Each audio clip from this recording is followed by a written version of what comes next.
13.7 का प्रश्न नंबर 7 है। 13.3 है, सॉरी भाई। एक बीमा कंपनी 2000 स्कूटर चालकों, 4000 कार चालकों और 6000 ट्रक चालकों का बीमा करती है।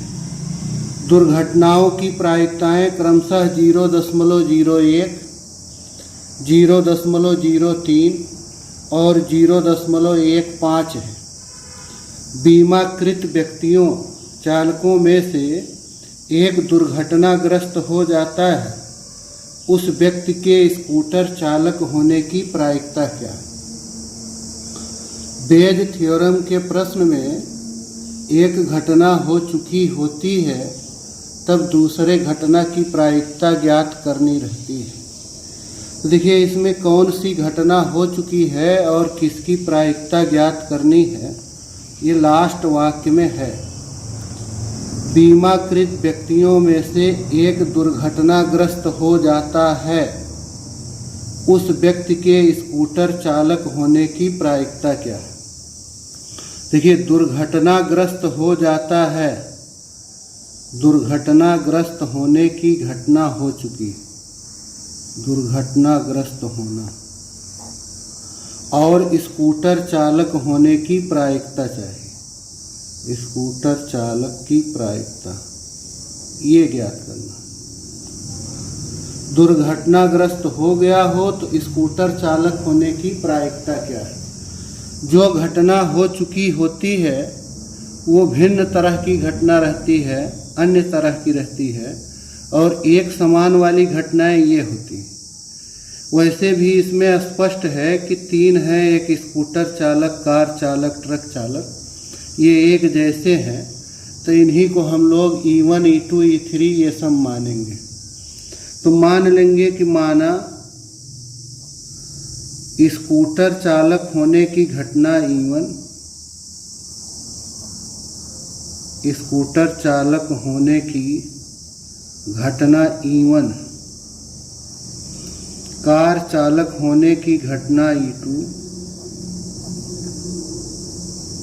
कार चालक होने की घटना E2, ट्रक चालक होने की घटना E3, और ये भिन्न तरह की है, तथा दुर्घटनाग्रस्त होने की घटना E है चाहे A है। दुर्घटनाग्रस्त होने की घटना E है। तो स्कूटर चालक होने की घटना E1 है, तो स्कूटर चालक होने की प्रायिकता देखिए, ये 2000 स्कूटर हैं, 4000 कार हैं, 6000 ट्रक हैं, टोटल वाहन हो गए 2, 4, 6, 6, 12। तो स्कूटर चालक होने की प्रायिकता हो जाएगी 2000 बटे 12000, 1/6। इसी तरह से कार चालक होने की प्रायिकता, कार चालकों की संख्या 4000, टोटल है 12000, तो ये आ जाएगा 1/3। ट्रक चालक होने की प्रायिकता इसी प्रकार 6000 बटे 12000, तो ये आ जाएगा 1/2। अब ये देखिए दुर्घटनाओं की प्रायिकताएं, माने स्कूटर चालक के दुर्घटना होने की प्रायिकता 0.01 है। दुर्घटना होने की प्रायिकता, दुर्घटना होने की घटना है E, तो E की प्रायिकता, जबकि वह स्कूटर चालक है, स्कूटर चालक होना हो चुका हो तब दुर्घटनाग्रस्त होने की प्रायिकता ये सीधे दिया है 0.01। इसी तरह दुर्घटनाग्रस्त होने की प्रायिकता, जबकि वह कार चालक है, माने E2 वाली घटना हो चुकी है, तब की प्रायिकता 0.03। दुर्घटनाग्रस्त होने की प्रायिकता, जबकि वह ट्रक चालक है, E3 वाली घटना हो चुकी है, ये हो गया 0.15। अब पूछ क्या रहा है? पूछ रहा है उस व्यक्ति के स्कूटर चालक होने की प्रायिकता, घटना E1 की प्रायिकता, जबकि दुर्घटनाग्रस्त होने की घटना हो चुकी है। तो अब इस सूत्र को हम लोग कैसे लिखते हैं? रिवर्स प्रोबेबिलिटी से, चाहे दूसरा तरीका यही अंश वाले से शुरू कर देते, या कहें यहाँ E1 बटा E है तो यहाँ आएगा E अपान E1, और अगर यहाँ E अपान E1 आ गया तो इसके साथ ये मल्टीप्लाई होगा PE1, अपान में हो गया PE1 इंटू PE अपान E1 plus PE2 into PE अपान E2, PE3 इंटू PE अपान E3। सबकी वैल्यू दी गई है, रख देंगे। 1/6 गुणे 0.01, 1/6 गुणे 0.01 प्लस 1/3 गुणे 0.03, 1/2 गुणे 0.15। तो ये हो गया 0.01 को अगर 1/100 लिखें तो ये हो जाएगा 1/600, यहाँ भी हो गया 1/600, ये हो जाएगा 1/100, ये हो जाएगा 15/200। इसे सरल करने पर ये आएगा 1/600 बटे, ये हो गया 1 धन 6 7 हो गया, और 15 तिया 45 माने 52/600। इसलिए ये आ गई प्रायिकता 1/1। अगला प्रश्न है, एक कारखाने में A और B 2 मशीनें लगी हैं। पूर्व विवरण से पता चलता है कि कुल उत्पादन का 60% मशीन A और 40% मशीन B द्वारा किया जाता है। इसके अतिरिक्त मशीन A का 2% और मशीन B का 1% उत्पादन खराब। यदि कुल उत्पादन का एक ढेर बना लिया जाता है और उस ढेर से यादृच्छया निकाली गई वस्तु खराब हो, तो इस वस्तु के मशीन A द्वारा बने होने की प्रायिकता क्या होगी? देखिए अंतिम वाक्य में देखिए, कह रहा है कि यादृच्छया निकाली गई वस्तु खराब हो तो इस वस्तु के मशीन B द्वारा बने होने की प्रायिकता, जिसकी प्रायिकता पूछते हैं वो ऊपर लिखा जाता है, जो हो चुका हो वो अपान में लिखते हैं। तो मशीन B द्वारा बने होने की प्रायिकता चाहिए, मशीन B द्वारा बना। और कब ये प्रायिकता चाहिए? जब निकाली गई वस्तु खराब हो। खराब होना ये घटना हो चुकी है। तो यही अन्य तरह की घटना हो गई ये खराब होना, और जो एक तरह की घटनाएं मिलेंगी वो ये होंगी, मशीन B द्वारा बना और एक और है A द्वारा बना। तो अब हम लोग मानेंगे, माना मशीन A द्वारा बनने की घटना, मशीन A द्वारा बनने की घटना E1, मशीन B द्वारा बनने की घटना E2,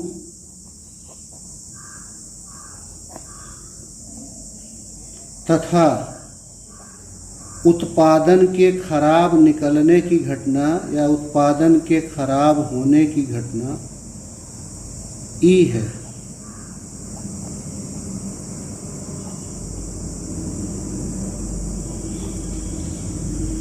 तो अब देखिए मशीन A द्वारा बनने की घटना E1 है और मशीन A द्वारा बनने वाले घटना का यहाँ 60% होता है उत्पादन। तो इसलिए E1 की प्रायिकता हो गई 60% माने 60/100। इसी तरह घटना E2 क्या है? मशीन B द्वारा बनना। मशीन B कितना उत्पादन करती है? 40%, तो ये हो गया 40/100। और ये देखिए, यदि इसके अतिरिक्त मशीन A का 2% उत्पादन खराब है और मशीन B का 1%, मशीन A का 2% खराब है। देखिए खराब हो गया है कब? जब पहले वाली घटना हो चुकी है, मशीन A ने बनाया। मशीन ए ने बनाया हो तब खराब हुआ, खराब होने की प्रायिकता जबकि मशीन ए द्वारा बना। यह है 2 प्रश्न। इसी तरह से खराब होने की प्रायिकता जबकि वो मशीन बी द्वारा बना, खराब होना है ई, खराब होने की प्रायिकता जबकि मशीन बी द्वारा बना है, माने ई वाली घटना की प्रायिकता जबकि E2 हो चुकी है वो है 1।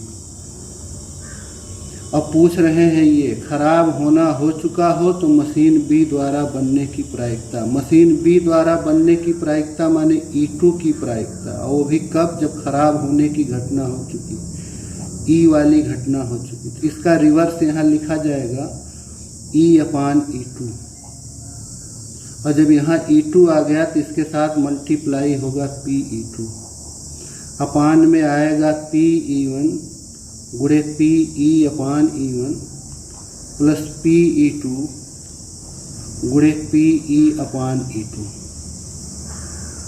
वैल्यू रख देंगे, PE2 है पहले, ये 40/100 गुणे PE/E2 1/100 बटे PE1 60/100 PE/E1 2/100, और यहाँ फिर आएगा 40/100 गुणे 1/100।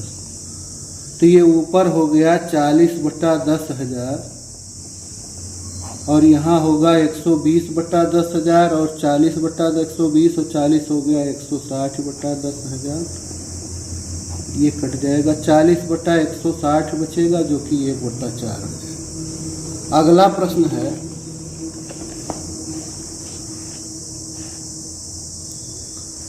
यह है 2 दल एक निगम के निदेशक मंडल में स्थान पाने की प्रतिस्पर्धा में हैं। पहले तथा दूसरे दल के जीतने की प्रायिकताएं क्रमशः 0.6 तथा 0.4 हैं। इसके अतिरिक्त यदि पहला दल जीतता है तो एक नए उत्पाद के प्रारंभ होने की प्रायिकता 0.7 है, और यदि दूसरा दल जीतता है तो इस बात की संगत प्रायिकता 0.3 है। इसकी प्रायिकता ज्ञात कीजिए कि नया उत्पादन दूसरे दल द्वारा प्रारंभ किया गया था। देखिए क्या ज्ञात करना है, नया उत्पादन दूसरे दल द्वारा प्रारंभ किया गया था। एक तरह की घटनाएं कौन सी हैं और भिन्न तरह की घटनाएं कौन सी हैं, ये पहचानना है। यहाँ हमें कौन सी घटना हो चुकी है और कौन सी नहीं हुई है। तो देखिए, नया उत्पादन दूसरे दल द्वारा प्रारंभ किया गया, यानी दूसरे दल द्वारा प्रारंभ किए जाने की प्रायिकता ज्ञात कीजिए, जबकि नया उत्पादन हो चुका है। तो यहाँ प्रायिकता ज्ञात करनी है दूसरे दल द्वारा, दूसरे दल द्वारा प्रारंभ करने की प्रायिकता, जबकि नया उत्पादन शुरू करने वाली घटना हो चुकी। तो ये भिन्न तरह की घटना हो जाएगी। नया उत्पादन शुरू करना एक तरह की घटना में आएगा, दूसरे दल द्वारा प्रारंभ करने की घटना। तो एक हो जाएगा दूसरे दल द्वारा प्रारंभ की होने की घटना, तो एक हो जाएगा पहले दल द्वारा। तो ये E1 मान लें, पहले दल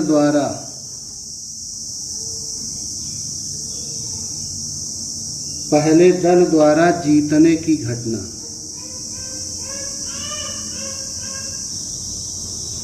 और E2 हो जाए दूसरे दल द्वारा जीतने की घटना।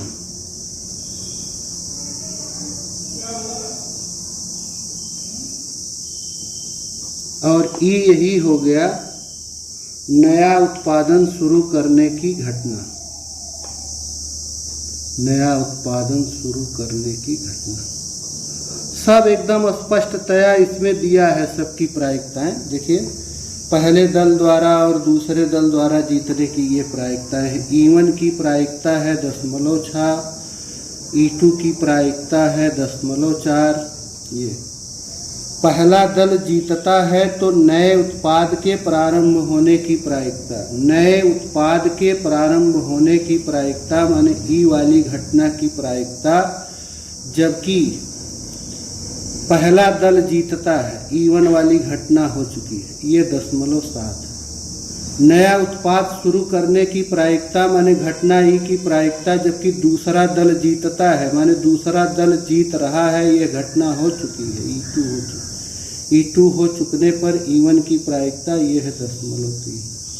और यहाँ पूछ क्या रहा है, दूसरे दल द्वारा प्रारंभ करने की प्रायिकता जबकि नया उत्पाद शुरू हो चुका, इसका रिवर्स लिखा जाएगा PE/E2। यहाँ होगा PE2 अपान में होगा PE1 इंटू PE/E1 धन PE2 गुणे PE/E2। तो PE2 है 0.4, PE/E2 0.3, PE1 है 0.6 और PE/E1 0.7, 0.4 गुणे 0.3, ये हो गया 0.12, ये होगा 0.42, 0.12 माने 0.54, दशमलव हटाएंगे तो ये हो गया 6 से काट दे, 6 दूना 12, 6 9 54, 2/9 आ गया इसकी प्रायिकता।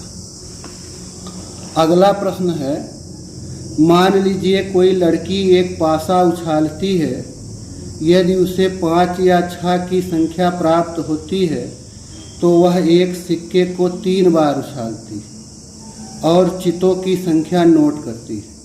यदि उसे 1, 2, 3 या 4 की संख्या प्राप्त होती है तो वह एक सिक्के को 1 बार उछालती है और नोट करती है कि उस पर चित्त या पट प्रकट हुआ। यदि उसे ठीक एक चित्त प्रकट होता है प्राप्त होता है तो उसके द्वारा उछाले गए पासे पर 1, 2, 3, 4 प्राप्त होने की प्रायिकता क्या है? उसके द्वारा उछाले गए पासे पर 1, 2, 3, 4 प्राप्त होने की प्रायिकता, इसी की प्रायिकता निकालनी है। 1, 2, 3, 4 प्राप्त होने की प्रायिकता चाहिए और कब चाहिए? यदि उसे ठीक एक चित्त प्रकट हुआ, ठीक एक चित्त प्राप्त हुआ तो ये भिन्न तरह की घटना हो जाएगी। ठीक एक चित्त प्राप्त करना, एक तरह की घटनाओं में ये आएगा 1, 2, 3, 4 प्राप्त होना, तो ये है देखिए, एक बार है कि 1, 2, 3, 4 प्राप्त होता है, एक बार है कि 5 या 6 प्राप्त होता है। तो 5 या 6 प्राप्त होने की एक घटना मान लें और एक घटना मान लें 1, 2, 3, 4 प्राप्त होने की। माना 5 या 6 प्राप्त होने, पासा उछालने पर का है 5 या 6 प्राप्त होने की घटना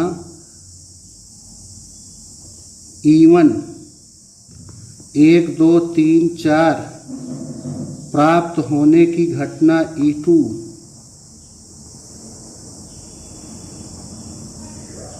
तथा ठीक एक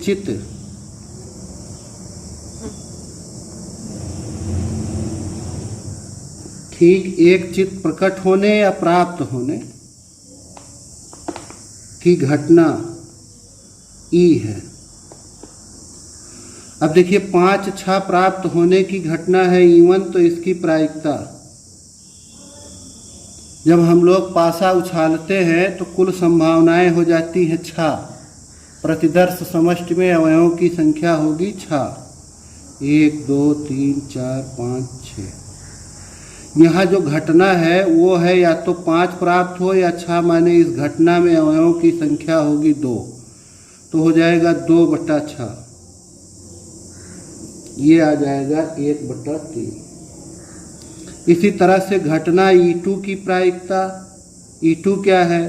पासे पर 1, 2, 3, 4 आ जाए। अब इस घटना में कुल 4 अवयव होंगे और टोटल है 6, तो ये हो गया 2/3। अब देखिए, अब हमें यहाँ दिया गया है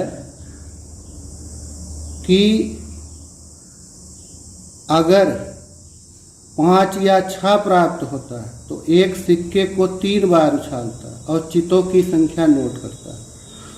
यानी कि ठीक एक चित प्राप्त होने की घटना की प्रायिकता जबकि घटना इवन हो चुकी है। अगर इवन वाली घटना हो चुकी है तब एक चित प्राप्त होना। अब देखिए कैसे ये घटना हो रही है।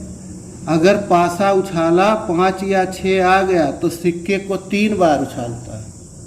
तो जब सिक्के को 3 बार उछालेगा तो इसमें इस घटना के लिए देख लीजिए प्रतिदर्श समष्टि जो होगा 3 बार उछालने पर 8 संभावनाएं होंगी।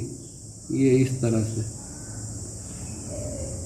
हो सकता है 3 बार हेड आए, हो सकता है 2 बार हेड आए, 2 बार के हेड आने में 3 संभावना हो सकता है कि 1 बार हेड आए और हो सकता है 1 भी बार हेड ना आए। ये 8 संभावनाएं और इन 8 संभावनाओं में ये जो घटना हो रही है E/E1 की, इस घटना में क्या होगा, एक चित्त प्रकट होना है। ठीक एक चित्त में भी ये देखिए 3 संभावनाएं हैं। हो सकता है पहली बार हेड आवे, दूसरी तीसरी बार टेल, या हो सकता है पहली बार टेल, दूसरी बार हेड, तीसरी बार टेल। तो अब इस घटना की प्रायिकता हो जाएगी PE/E1। इस घटना में हो गए 3 और टोटल है 8। 1 2 3 4 5 6 7 8। तो इस घटना की प्रायिकता हो जाएगी 3/8। इसी तरह एक चित्त प्रकट होना जबकि घटना E2 हो चुकी हो, यानी कि पासे पर 1 2 3 4 आए तब एक चित्त मिले। ये कह रहे अगर 1 2 3 4 प्राप्त होता है तो वह सिक्के को 1 बार उछालता है और नोट करता है चित्त आया कि पट। तो अगर 1 बार उछाला गया और हमें 1 हेड चाहिए तो इस बात की प्रायिकता हो जाएगी 1/2। 1 बार उछालने पर पूरे प्रतिदर्श समष्टि में 2 अवयव होंगे, या तो हेड या तो टेल। और ये वाली जो घटना होगी आपकी, इस घटना में एक चित्त चाहिए तो ये हो गया 1/2। अब हमें ज्ञात करना है 1 2 3 4 प्राप्त होने की प्रायिकता, माने घटना E2 की प्रायिकता। कब? जब E घटित हो चुकी। तो इसका रिवर्स लिखा जाएगा PE/E2। यहाँ मल्टीप्लाई होगा PE2 से, बटे में आएगा PE1 गुणे PE/E1 धन PE2 गुणे PE/E2। यही सरल करना। तो PE2 है 2/3, PE/E2 है 1/2, PE1 है 1/3, PE/E1 है 3/8 और यहाँ फिर आएगा 2/3 गुणे 1/2। तो ये अगर कट जाएगा तो ऊपर होगा 1/3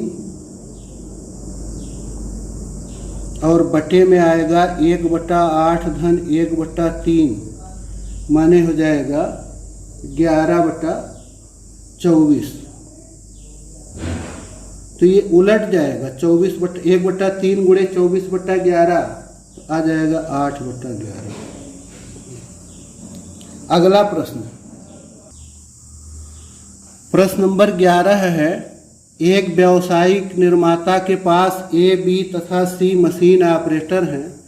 प्रथम ऑपरेटर A 1% खराब सामग्री उत्पादित करता है तो ऑपरेटर B और C क्रमशः 5 और 7% खराब सामग्री उत्पादित करता है। कार्य पर A कुल समय का 50% लगाता है, B कुल समय का 30% तथा C कुल समय का 20% लगाता है।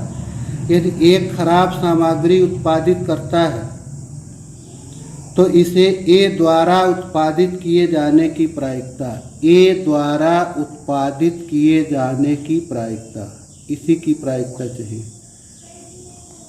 A द्वारा उत्पादित किए जाने की प्रायिकता। और कब चाहिए? जब एक खराब सामग्री उत्पादित करता है। खराब सामग्री उत्पादित करने की घटना हो चुकी है। तो देखिए ये भिन्न तरह की घटना हो गई और ये एक तरह की होगी A द्वारा उत्पादित किए जाने की। तो अब है भी A, B, C 3 है, तीनों द्वारा उत्पादित किया जाना है। E1 मान लें सामग्री का A द्वारा उत्पादित किया जाना, सामग्री का A द्वारा उत्पादित किया जाना। इसी तरह E2 घटना मान लें सामग्री का B द्वारा उत्पादित किया जाना। E3 मान लें सामग्री का C द्वारा उत्पादित किया जाना। और अन्य घटना क्या हो गया? खराब सामग्री का उत्पादित होना, खराब सामग्री का उत्पादित होना की घटना E है। तो देखिए ये तो खराब होने के लिए दिया है, यहाँ दिया है जैसे ये लिखा है कार्य पर एक कुल समय का 50% लगाता है, तो उत्पादन भी इसी अनुसार ये करेगा। तो सामग्री A द्वारा उत्पादित किए जाने की प्रायिकता माने E1 की प्रायिकता है ये 50%, 50/100।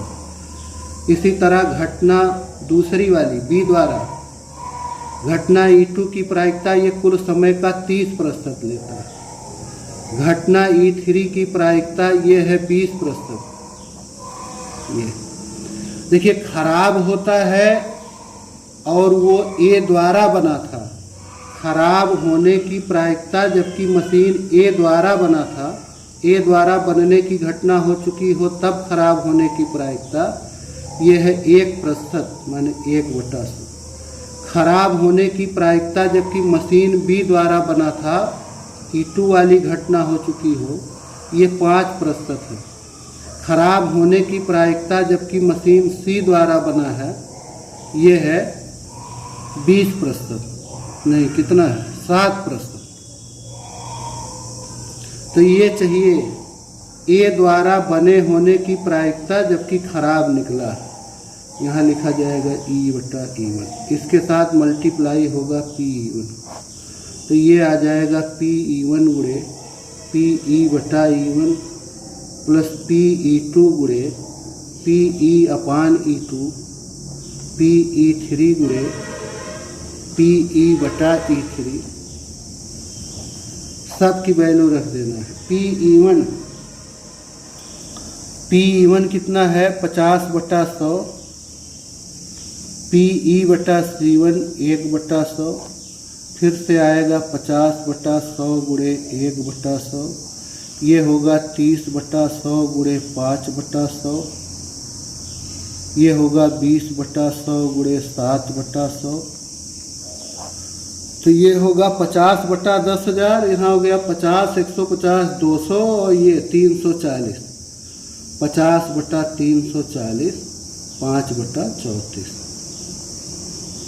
प्रश्न नंबर 12, 52 ताशों की गड्डी से एक पत्ता खो जाता है, शेष पत्तों से 2 पत्ते निकाले जाते हैं जो ईंट के पत्ते हैं। खो गए पत्ते के ईंट के होने की प्रायिकता क्या है? अब देखिए ये प्रश्न बहुत महत्वपूर्ण है और ऐसा लगता है कि जैसे बेस थ्योरम का है नहीं, इसमें कुछ शब्द हटा दिए गए हैं, अगर जोड़ दिए जाते तो प्रश्न स्पष्ट हो जाता। जैसे यहाँ अगर जोड़ दे कि यदि शेष पत्तों से 2 पत्ते निकाले जाते हैं जो ईंट के पत्ते हैं, तो खो गए पत्ते के ईंट के होने की प्रायिकता ज्ञात करना है। खो गए पत्ते के ईंट का होना, खो गए पत्ते के ईंट का होना, इसकी प्रायिकता चाहिए। और कब चाहिए? जब निकाले गए दोनों पत्ते ईंट के, निकाले गए पत्ते ईंट के। अब ये भिन्न तरह की घटना हो, एक समान घटना ये हो गई, एक समान घटना में एक अगर ये हो गया खो गए पत्ते के ईंट का होना, एक पत्ता खो जाता है तो 2 ही संभावनाएं होंगी। अगर एक पत्ता खो गया है तो हो सकता है वो खोया गया पत्ता ईंट का हो सकता है ईंट का ना हो। तो E1 मान लें कि खो गया पत्ता ईंट का है, खो गया पत्ता ईंट का है। E2 तब बन जाएगा खो गया पत्ता ईंट का नहीं है, खो गया पत्ता ईंट का नहीं है। और अन्य घटना जो हो गई अन्य तरह की कि निकाले गए दोनों पत्ते, निकाले गए पत्ते ईंट के हैं। तो अब देखिए ईवन की प्रायिकता, ईवन की प्रायिकता माने जो पत्ता खो गया है उसकी प्रायिकता, खो गया पत्ता ईंट का है इसकी प्रायिकता।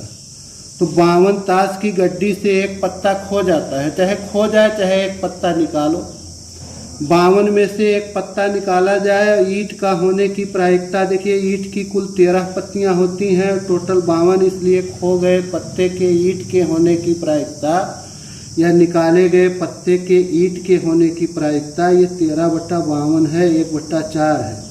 इसलिए खो गए पत्ते के ईंट के ना होने की प्रायिकता, ये दोनों पूरक घटना है। खो गया पत्ता ईंट का है, खो गया पत्ता ईंट का नहीं है, पूरक घटना है। तो पूरक घटनाओं का योग, उनकी प्रायिकताओं का योग 1 आता है। इसलिए अगर खो गए पत्ते के ईंट के होने की प्रायिकता 1/4 है तो खो गए पत्ते के ईंट का ना होने की प्रायिकता ये हो जाएगी 3/4। और देखिए अब और निकालना है हमें।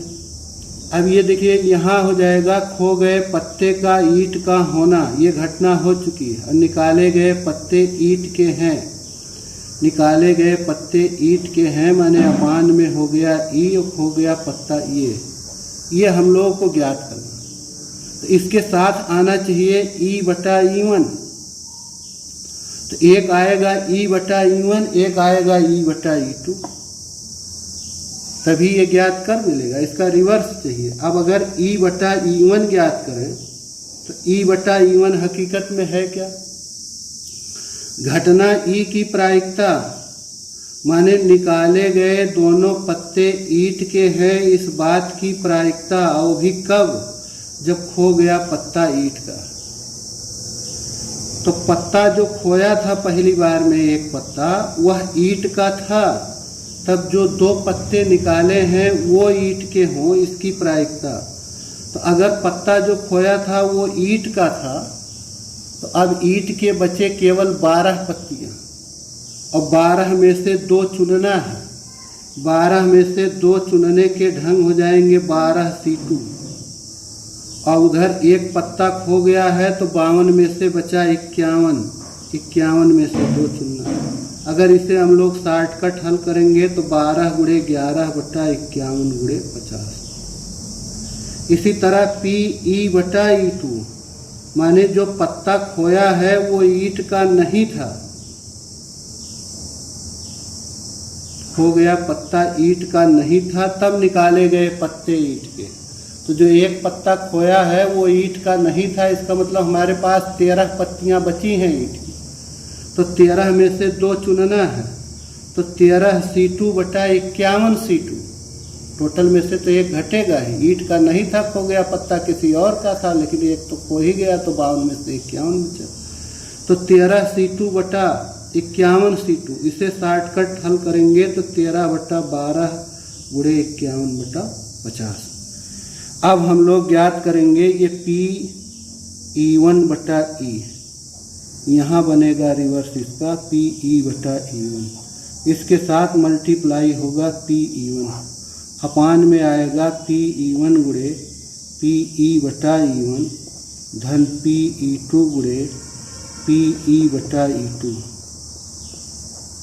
ये वैल्यू रख देते, चाहे इन्हें सरल कर ले हम लोग। जैसे ये 2 से कट जाएगा 6, तो यहाँ आएगा 25, फिर 3 से काट दें, ये 2 हो गया, ये हो गया 17, ये हो जाएगा 11 दूना 22/17 × 85, 17 दूना 34, 8 42। इसी तरह यहाँ सरल करेंगे हम लोग तो ये आएगा 2 × 6 12, ये हो गया 25, फिर 3 से काट दें, ये हो गया 2, ये हो गया 17, तो ये हो जाएगा 13 दूना 26/425। तो ये ऊपर हो गया PE1 माने 1/4 × PE/E1 22/425, फिर अपान में आएगा 1/4 × 22/425। PE2 है 3/4 × और पी ई बटा ई टू ये आएगा 26/425। तो 1/4 कॉमन ले लें अगर हम लोग ऊपर नीचे, तो 1/4 ये कट जाएगा, तो बचेगा ऊपर 22/425 और नीचे बचेगा 22/425 और 26 तियाँ 78/425। तो 78 2 80 20 100, 100/425, तो 22/100 यानी ये आ जाएगा 11/50। अगला प्रश्न है, ए द्वारा सत्य बोलने की प्रायिकता 4/5 है। एक सिक्का उछाला जाता है तथा ए बताता है कि चित्त प्रदर्शित हुआ, वास्तविक रूप में चित्त प्रकट होने की प्रायिकता। अब देखिए इसमें कौन कौन सी घटनाएं हैं। एक तो ये है कि ए द्वारा सत्य बोलने की प्रायिकता 4/5 है। एक सिक्का उछाला जाता है तथा ए बताता है कि चित्त प्रदर्शित हुआ, वास्तविक रूप में चित्त होने की प्रायिकता। चित्त होने की, चित्त प्रकट होने की प्रायिकता चाहिए, और वास्तविक रूप में माने कि वो बताए भी कि चित्त प्रकट हुआ और चित्त प्रकट हुआ भी हो। ये तो चित्त प्रकट होने की प्रायिकता, जबकि वो बता भी रहा है कि चित्त प्रकट हुआ है, बताना कि चित्त प्रकट हुआ है, चित्त प्रकट हो। तो ये भिन्न तरह की घटना यही हो गई, बताना कि चित्त प्रकट होना। तो हम E1 ले लें, चित्त प्रकट होना। E2 ले लें, चित्त न प्रकट होना।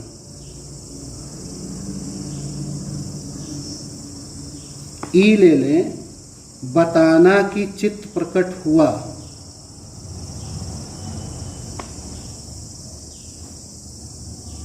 तो देखिए P1 चित्त प्रकट होने की प्रायिकता, जब भी ये उछाला जाएगा कोई भी सिक्का तो चित्त प्रकट होने की प्रायिकता 1/2 आती, तो चित्त ना प्रकट होने की भी प्रायिकता हो जाएगी 1/2। ए द्वारा सत्य बोलने की प्रायिकता 4/5 है। इसका अर्थ क्या है? ए द्वारा सत्य बोलने की प्रायिकता 4/5 है। इसका मतलब कि वो बोले भी कि चित्त आया है और चित्त आया भी हो, यानी कि बताना कि चित्त प्रकट हुआ है, इस बात की प्रायिकता, जबकि चित्त प्रकट हुआ था। यही है वास्तविकता, यही है सत्य बोलना, यही है। वास्तव में चित्त प्रकट हुआ था, E1 वाली घटना हो चुकी थी और तब उसके चित्त प्रकट होना बताने की प्रायिकता ज्ञात करनी। चित्त प्रकट होना बता रहा है, इस बात की प्रायिकता कब? जब चित्त प्रकट हुआ ही था। यही सत्य बात हो गई, सत्य की प्रायिकता ये है 4/5। तो ये बताना कि चित्त प्रकट हुआ है जबकि चित्त प्रकट नहीं हुआ था, ये हो जाएगा झूठ बोलना। अगर सत्य बोलने की प्रायिकता 4/5 है तो झूठ बोलने की प्रायिकता आएगी 1/5। अब यहाँ चाहिए P1/E। तो P1/E जब हम लोग याद करेंगे तो P1 गुणे PE/E1 बटे P1 गुणे PE/E1 धन PE2 गुणे PE/E2। वैल्यू रख देंगे 1/2 गुणे 4/5, 1/2 गुणे 4/5 धन 1/2 गुणे 1/5, 4/10 और बटे में हो जाएगा 5/10, 4/5। और लास्ट सवाल है, यदि ए और बी ऐसी घटनाएं हैं कि a is subset of b तथा probability of b not equal to 0, तो निम्न में से कौन ठीक है? तो देखिए, अगर ए सबसेट है बी का, यदि ए इज सबसेट ऑफ बी, तो जब हम ए इंटरसेक्शन बी निकालेंगे तो ए ही आएगा। और देखिए जो भी विकल्प है, या तो इनमें से कोई नहीं है, या तो प्रोबेबिलिटी ऑफ A/B है। तो प्रोबेबिलिटी ऑफ ए बटा बी ये सूत्र द्वारा होगा probability of a intersection b बटा पी बी। अब ये देखिए पी ए इंटरसेक्शन बी क्या आ जाएगा, पी ए के बराबर। ये दिया है कि प्रोबेबिलिटी ऑफ बी ये शून्य नहीं है तो शून्य से बड़ा होगा, लेकिन एक से छोटा होगा या एक के बराबर होगा। ये स्थिति है, उल्टा हो गया है। एक से छोटा, किसी की भी प्रायिकता एक से छोटी होती है या बहुत होती है तो एक के बराबर। तो अगर पी की वैल्यू एक से छोटा है तो एक बटा पी की वैल्यू एक से बड़ा हो जाएगा। इसलिए पी ए बटा पी बी अगर निकालेंगे, जिसको हम लोग इस तरह लिख सकते हैं पी ए गुणे एक बटा पी बी। अब इसमें का हिस्सा एक बटा पी बी एक से बड़ा या एक के बराबर है, इसलिए इसकी वैल्यू पी ए से बड़ा या पी ए के बराबर हो जाएगा। तो अब देखिए ये पी ए बटा बी आ गया था पी ए बटा पी बी, और इधर पी ए बटा पी बी की वैल्यू या तो पी ए से बड़ा या पी ए के बराबर होगा। तो इसका मान पी ए से बड़ा या पी ए के बराबर होगा, ये होगा।